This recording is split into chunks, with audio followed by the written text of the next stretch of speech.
Thank you so much, and congratulations. I love that 40-30.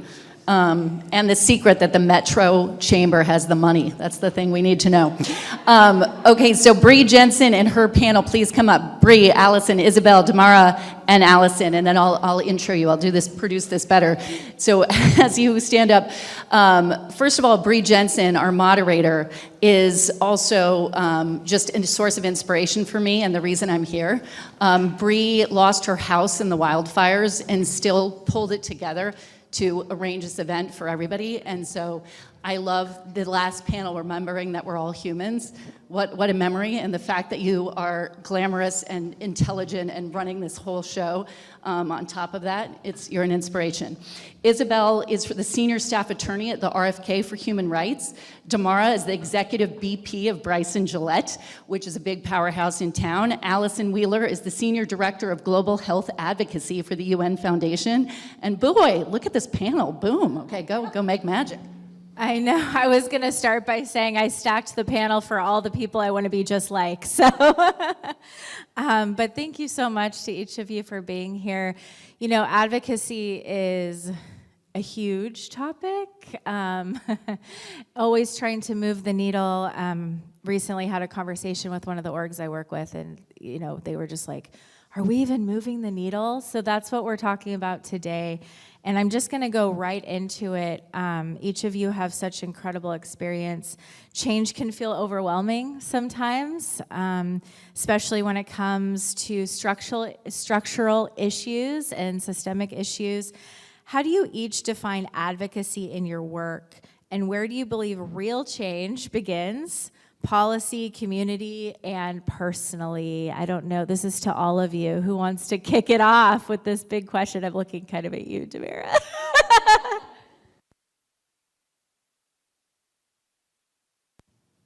Can you guys hear me? Okay, great. Ooh, it's a big question. I think that when I think about advocacy and public policy, another way, sort of maybe the simplest way to describe it is, what are sort of the laws that govern our lives, right? And when you think about law and policy in that way, it's incredibly personal. You know, I think the overwhelming majority of us want the rules to be fair, equitable, considerate of history. One would hope, right?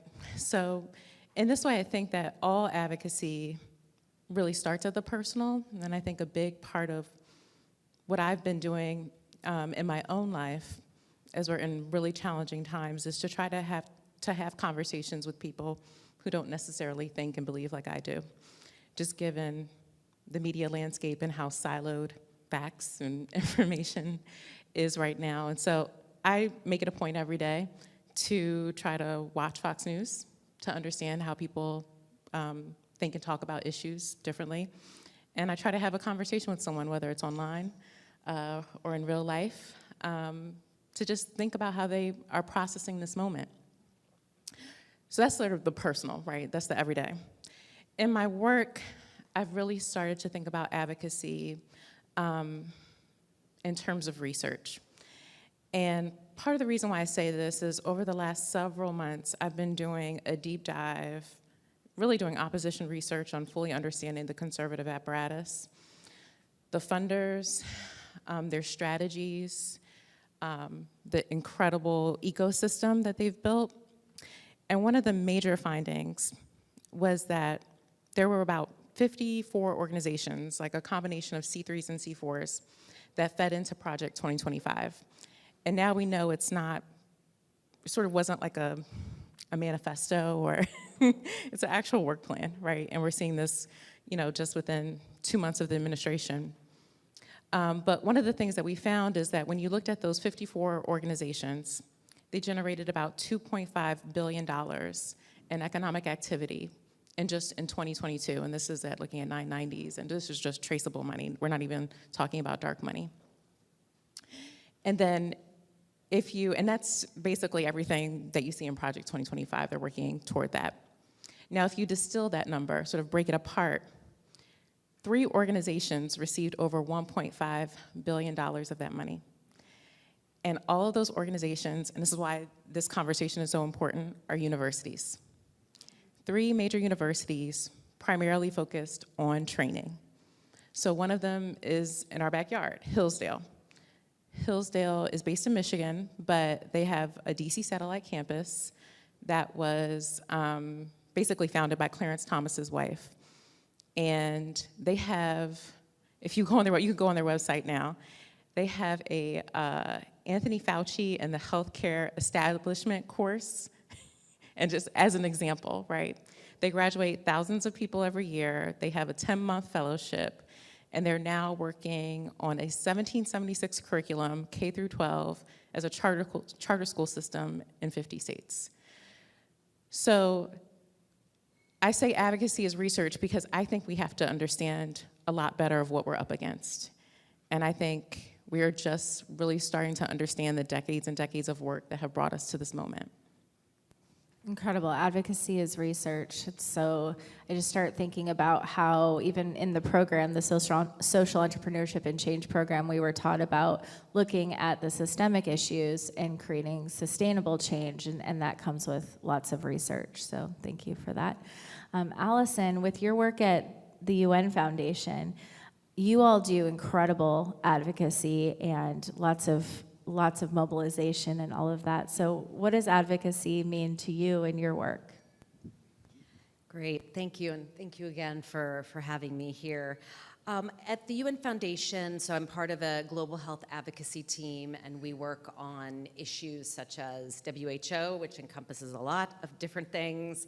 We work on reproductive rights, and then child health policy and advocacy, which is where I spend more of my time. We define advocacy as delivering impactful results, results-driven campaigns that influence policy and improve health outcomes on a global scale. And just to talk a little bit more about that, our approach or our strategy is a 360-degree advocacy strategy, which includes strong grassroots programming as well as congressional action. And so if we look at just the child policy issues, by supporting malaria prevention and vaccine access, we have successfully activated congressional offices to fund global health programs. And I think the other important thing, and it certainly struck me working at the foundation, is that there's science behind this work.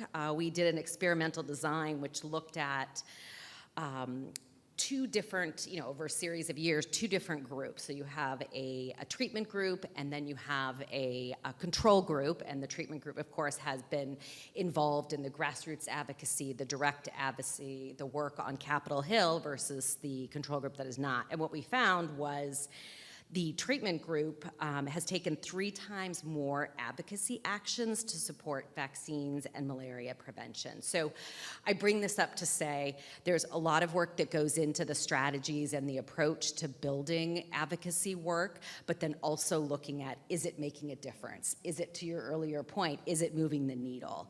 And then I'd like to just pivot back a little bit to the point of personal, and you brought this up as well. And one of the things that is core to the work that we do are individuals. And to give you an example, on the malaria side of our work, we bring together grassroots champions from across the nation. And some of these champions are scientists. They understand, the efficacy and what's behind infectious disease and why it's so important to fight it at the source. Some people have traveled to countries where malaria is an issue, and they realize, gosh, I'm so privileged to be able to access, anti-malarial drugs, and why aren't these communities that experience it on a day-to-day basis, why don't they have access? And really tapping into a network around the country of people that believe, for personal reasons, for a variety of reasons, that it's an important thing to talk about, and then bringing them, training them, and then bringing them to Capitol Hill. In fact, we just had our leadership summit where we brought about 135 champions from 45 states to Capitol Hill. And at that point, they are the constituents, and our previous speaker spoke about that, the importance of the constituent in the room to talk to their member of Congress of why it's important for them to fund these global health programs and the efficacy that we've seen over the years by investing in these global health programs. So there certainly is, just to tie that together, there's the personal that ladders up to the community, that ladders up to the national, and then our members of Congress that then drive global health policies for results. I love that you put it that way, that it's that step one, step two, and it builds, because it can feel overwhelming, and that's a really nice kind of track to social change. And I think one of our students participated in that summit, so we love what you all are doing at the UN Foundation, and we appreciate our partnership with you. So the Robert F. Kennedy Human Rights, the two of you, both Allison, we have two Allisons on the panel, and Isabel, both work on different projects there, but lots of great things happening at your organization. Will both of you kind of share what advocacy means to you and the projects you're working on? Yeah, so when I think about advocacy, I always have to think about it from a community standpoint. So a lot of the work that I do is with young organizers. So I run a fellowship program that supports college students to become student advocates in their own right. And we also help them to see what does it look like to build advocacy, not only into my everyday life, but into my careers. Working at a nonprofit, we get the privilege of being able to put a lot of what our passion and our purpose is into our work. But when you're a college student, you don't often see that in career ways. So I like to teach my students advocacy through giving them agency and autonomy at ages like 19 to 20. Our program is honoring the legacy of John Lewis. And when we think of John Lewis, I think we think of him as like the grand congressman, who was like out there on the Capitol being the voice of the conscious. But the congressman started his work at 19 years old at Fisk University and HBCU in Nashville, Tennessee.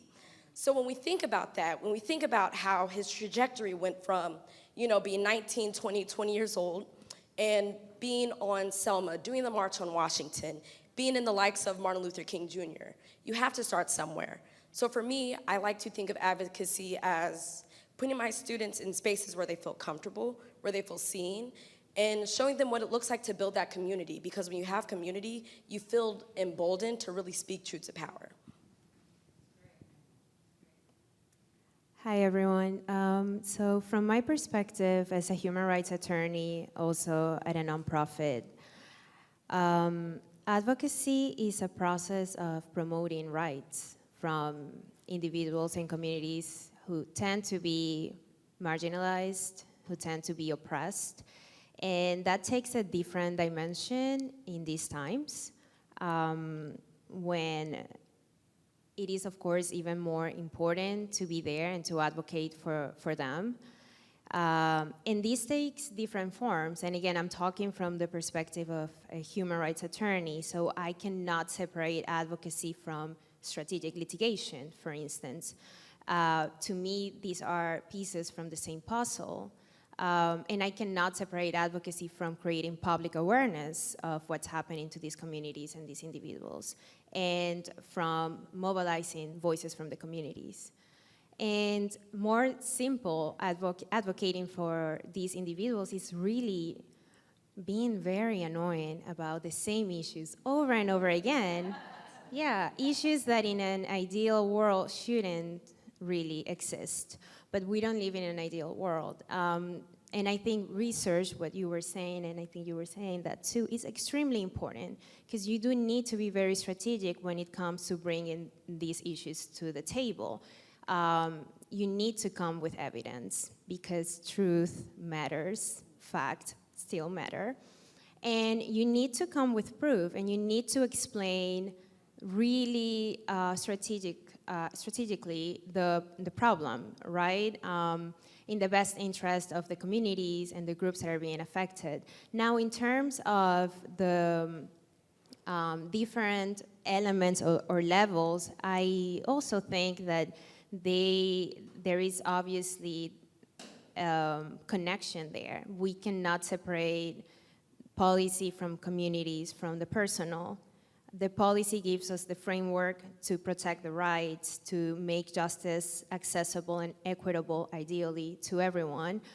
But it is the communities that inform those policies. So we need those communities to be engaged, and we need the individuals personally to feel empowered and to create that spark that gives the individuals personally the idea that they have agency and that they can actually be agents of change. So I think that those three elements cannot really be separated. Wow, it's great, all of you. I'm like, okay, that's good.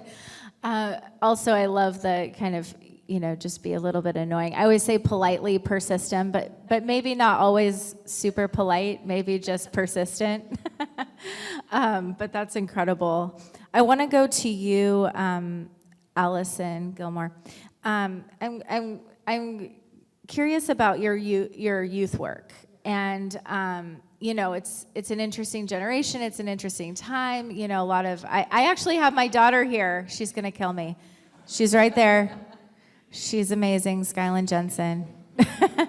Anyways, with working with youth and advocacy, how do you teach? First of all, I also have a youth program, and what I hear a lot with them is no one listens to us, right? And so how do you teach advocacy and how young people's voices can be heard, and kind of giving them that hope and come with facts and research and all the things? Yeah, absolutely. I mean, I honestly feel really honored to work with my students every single day. I know every single thing about them, and I think because I put so much passion into them, they are able to put so much passion into the work that they do. So all of my students are doing capstone projects based in human rights, tackling human rights issues that are important to their campus communities. And one of my students just messaged me on Slack today, hey Allison, I finished the companion guide for my disability rights book that I'm working on. And she has been doing research since September on what does disability rights looks like on college campuses, but understanding how important allyship is in the fight for disability rights. So this 16-page companion guide is to help all of us, visualize a world where disability rights is accessible. So when I think about working with my young people and I think about, how do I give them the tools and also the hope, I think I'd start with a baseline framework of, how do you not only, as we were saying, do this in your day-to-day lives, but how do you do this in your communities? If you are a transplant student, or if you're a student who you are just, maybe 10 minutes down the road from where you grew up, how do you still feel emboldened to go out into the community and do that work?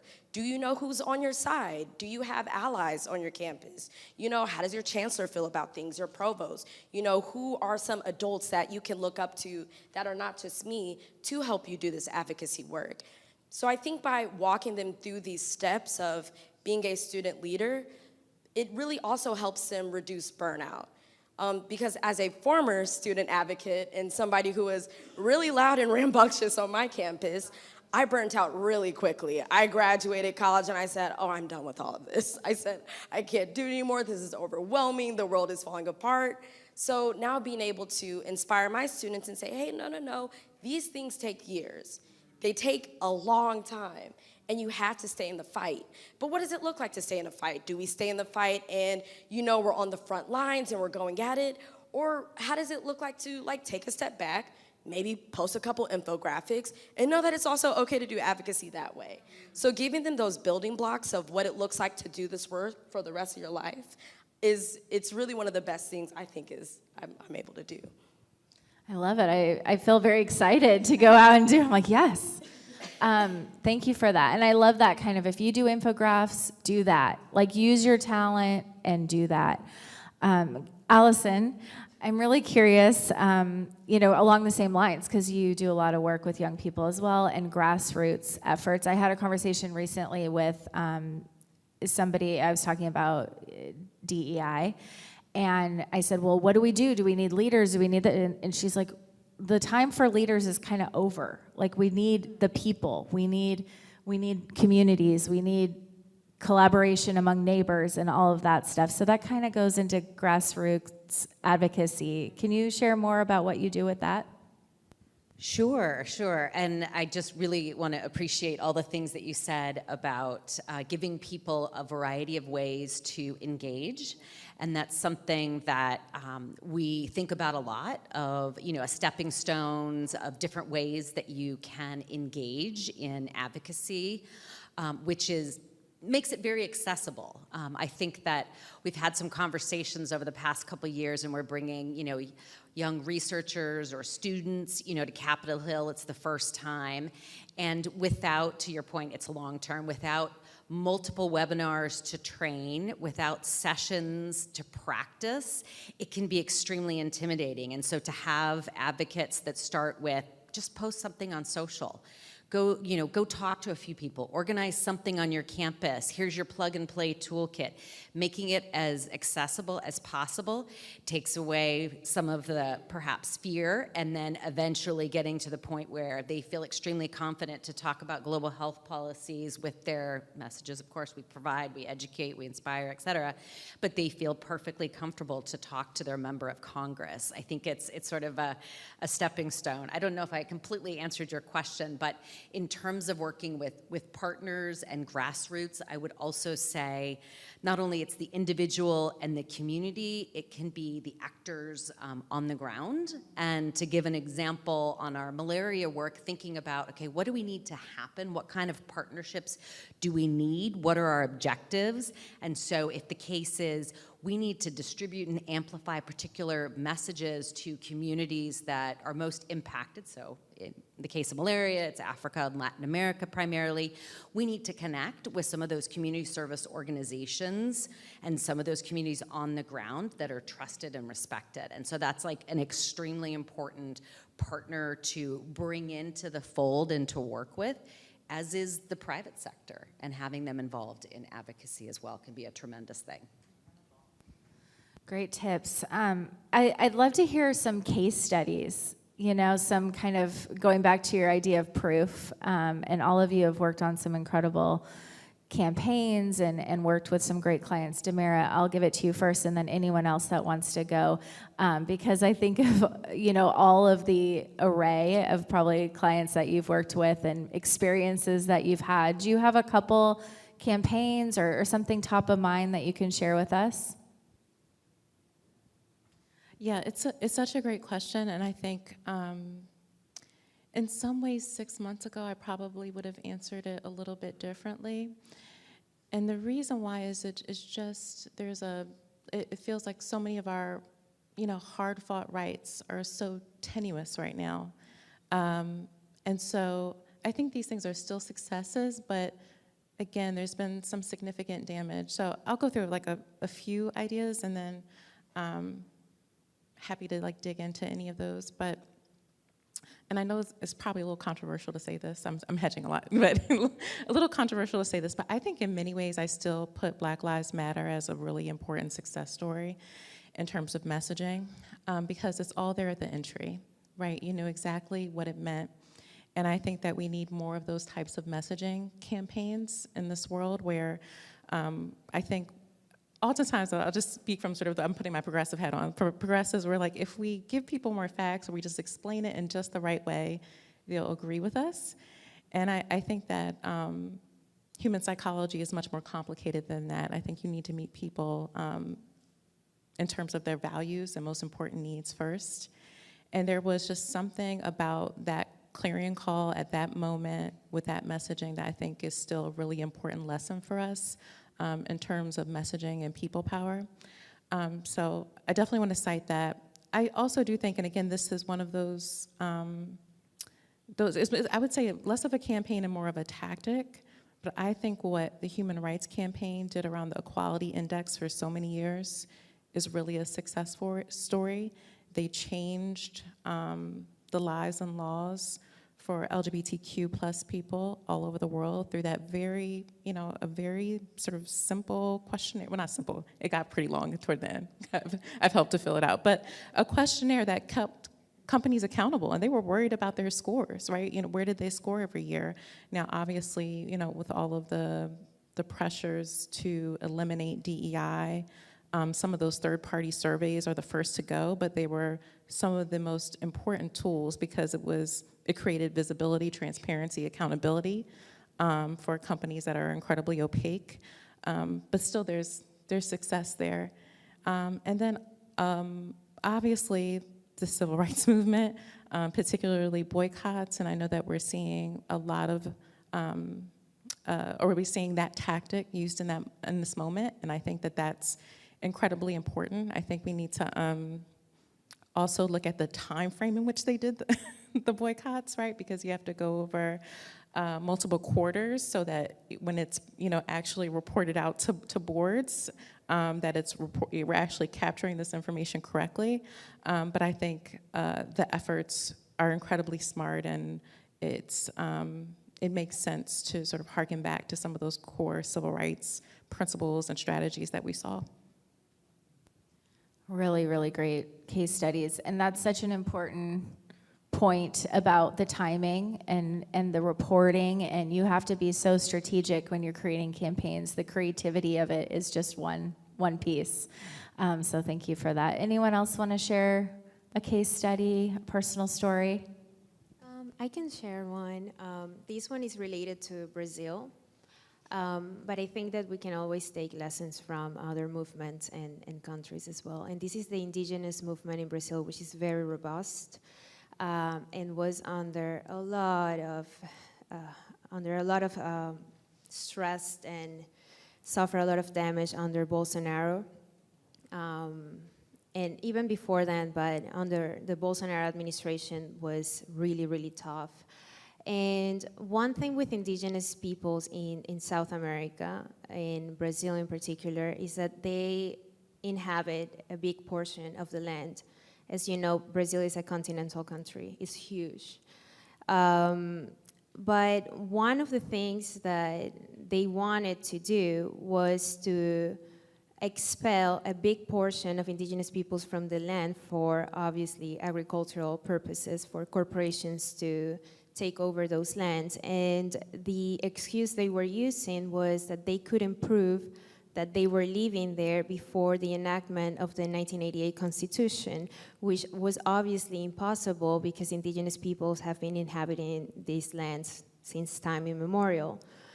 So this thesis came up to the Supreme Court, and without them being able to prove this with documents, they weren't able to inhabit these lands, and they were going to be expelled, basically. That was the thesis. A lot of activism, a lot of litigation, and a lot of advocacy came into play, not just in Brazil, but also internationally, here in the US, in Europe. Part of advocating is also looking for allies, right? And you look for allies everywhere, in other indigenous movements, in other countries, and you also have to be very strategic with that. One thing that happened is that, well, first of all, the Supreme Court, the judicial power in Brazil responded pretty well, and they struck down that thesis, saying that it was simply not possible for indigenous peoples to demonstrate this, and they didn't have to, which is good. So they maintain the right of indigenous peoples to inhabit their ancestral lands. But also the administration changed. So that was a good political moment for the indigenous movement as well. But the indigenous movement, and this was all their idea, was extremely creative, because they understood really well that if they managed to connect their own interest with what the international community cared about the most, which was climate change, they were going to find even more allies. So that's what they did. They started to advocate, and they started a campaign connecting the indigenous people's problems with climate change, basically saying you need to protect indigenous rights, because by protecting indigenous rights, you are protecting the environment. And this connection was, first of all, it's very straightforward. It is obvious that indigenous peoples are the guardians of the forest, and in Brazil, even more, because they are the guardians of the Amazon. But these really helped a lot. And now, a lot of indigenous peoples lands are being protected. The fight is not over, but they are in a much better position than they were 4 or 5 years ago under Bolsonaro. Very clever. Very clever. You have to be clever to find ways in. I'm going to actually ask you another question, come back to you, Isabel. Speaking of your work in other countries, you've done a lot in Venezuela with human rights and the things that are going on right now. Do you mind sharing a little bit about what you've written about, what you're working on in that regard? So I'm originally from Venezuela. So even though I work a lot with Latin America, of course I have a weak spot for Venezuela, and I never hide it. But I have written a lot about Venezuela. Besides being an attorney, I'm also a poet. So if there is something I deeply believe in, is in the power of language to tell our stories, and how important language is, and how instrumentalized it can be as well in the wrong hands, right? And I think that especially in moments like these, part of ceding power is surrendering language and allowing the truth to be blurred. And defending the truth is more important than ever now. And I say this because everyone should have the right to tell their own story. That can be in any form, in a poem, in a song, performing, in court. Everyone should have their moment in court with an independent judge, with due process. And I'm saying this because March 15th, 238 Venezuelans were deported to El Salvador, and they remain disappeared. They did not have their moment at court with an independent judge to tell their side of the story. And this is extremely important because while they were being transported to El Salvador without them knowing, because all of them, from the families I have spoken with, called their families and said, we are being deported to Venezuela. That's the information they had. While they were being deported to what they thought was Venezuela, everyone in the administration were calling them terrorists, monsters, aliens. See what this means, the usage of language in this way. It's creating a narrative of them, the monsters, the terrorists, and us, the good ones.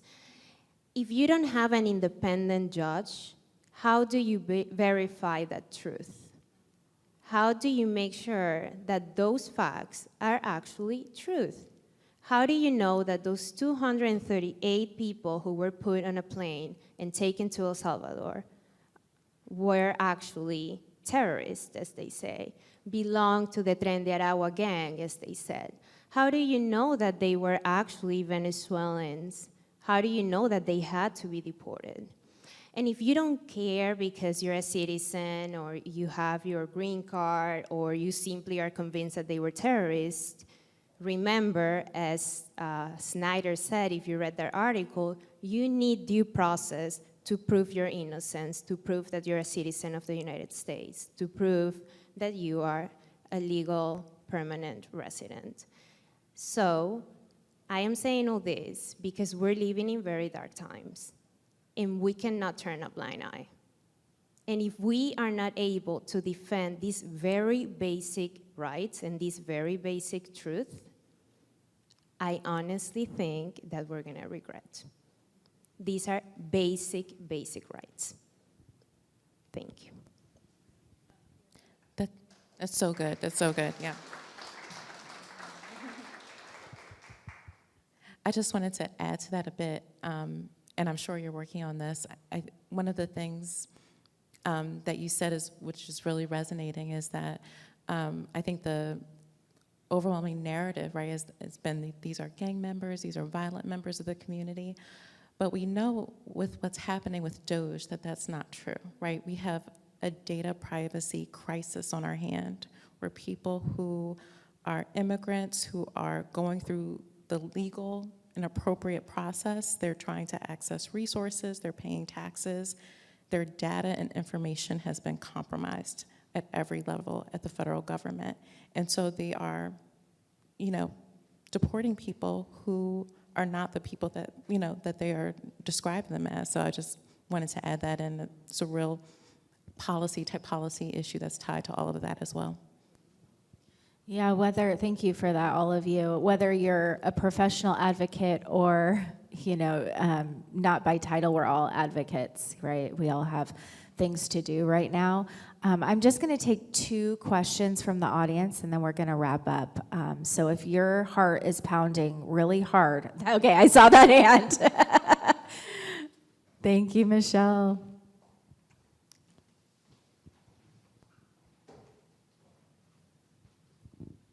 Thank you. Oh, thank you so much. You guys are very inspiring.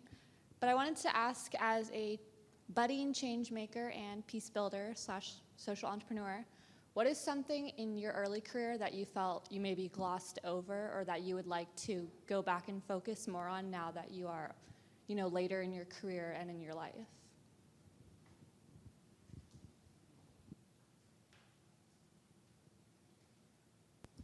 Well, I'll go ahead and answer this question. When you first posed that, I thought guitar lessons. So I thought more of things that I should be doing and experimenting and trying out. So just to note, I do have a guitar now, and I'm taking up guitar lessons. No, but in all seriousness, I think, so in my own career, I was in the private sector. I was doing marketing for technology companies, and I did pivot, because what occurred to me is what I was glossing over, to use your term, is, so I was working on software, new product development, and at the end of the day, I'm someone that's motivated by purpose and passion, and I just couldn't get excited about releasing another very fast X, Y, or Z. And so I think I paused, and I'm very grateful for the opportunity to pause and think about what motivates me and what's most important. And so I think it's important if you can be introspective and have those moments to pause and to really think about what motivates you, and put that at the front and center of the work that you do, because passion, drives entrepreneurial business, it drives organizations, it drives people and purpose.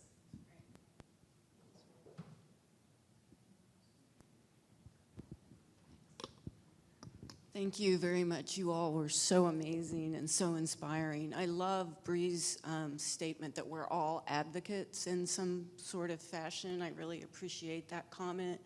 But I wanted to ask you all, if someone has decided they want to pivot from a career or even leave this GSEP program and decide they're not a builder, but they want to be a professional advocate, and they have a space that they're very passionate about, what would you advise them to do to move into that space and become the best advocate they can be in that space? Is it pursuing a PhD program and becoming an expert in the subject matter?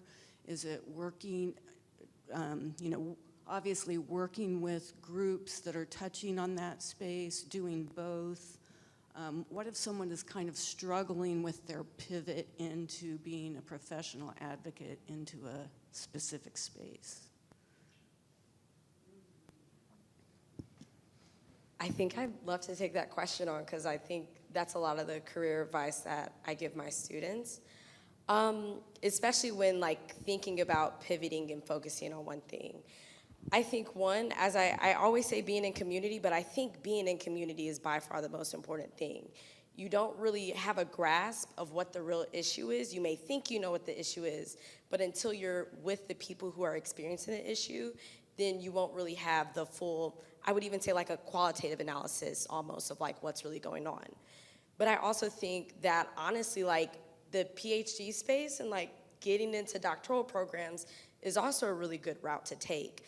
I don't know, sometimes I think of a PhD as sociology, people might compare it to I don't know, getting your bachelor in fine arts, but there's a lot of really good stuff going on in the sociology field. because what we're doing is we're taking the theories and we're showing people, hey, we may not have the answers in theory, but if you put it into practice, maybe then we can see. So I would say being in community, but also pivoting into a doctoral program, that is really what's resonating with me and a lot of what I'm seeing movement builders do, especially in Black liberation and women's studies. We were literally just talking about this. Because these spaces are becoming a little bit more elite when they do reach the collegiate space, which is why I say community is important to ground yourself in the work too. So when you have one piece of grounding yourself, maybe you're just doing like some volunteering on top of your research, your study, your deep analysis, then I think that's how you really successfully pivot and also maintain good longevity too, to break down those elitist walls that are coming up in our collegiate spaces. A few super tactical things that I think might be helpful. So I would make a list of all the organizations that would be on your dream list to work for or that you really admire and follow them on LinkedIn and Instagram. Because when you do that, usually you'll be like the first to see a notification about a job or, or some opportunity, fellowship, coming up. So I would definitely do that. I would also make up a list and follow headhunters. They often post jobs, or if they're part of your LinkedIn community, they may, think about you for a posting or a job that they're headhunting for. Another piece of this, and I think it's another way to say what you've said, is that to be in community or to also do like peer-to-peer mentoring. Almost every job or opportunity that has come to me has come through someone I've worked with who knows my work, who has been, who's been a peer of mine in some space. So don't neglect those friendships and those connections. Feed them, make sure that you're keeping up with folks. Those are just, and then, one other super quick thing. I would make up a list of conferences. And almost every conference now has some kind of track that has a scholarship program or like sort of an emerging leaders program. Those are the types of spaces you want to be in with folks who are in your industry. So I'd also track conferences as well. Those are some great tips, and thank you to all of you. I don't know if you guys, speaking of campaigns, have seen the commercial, and maybe it's just my algorithm, where a group gets stuck in an elevator and that song comes on that says, "Did we just become best friends?" I'm like, I hope we all did. Speaking of staying in community, some of these women are great friends of mine, and I appreciate you, and I'm just really grateful for your time. So I look forward to continued partnership with Pepperdine University with all of you. So thank you so much. I love that.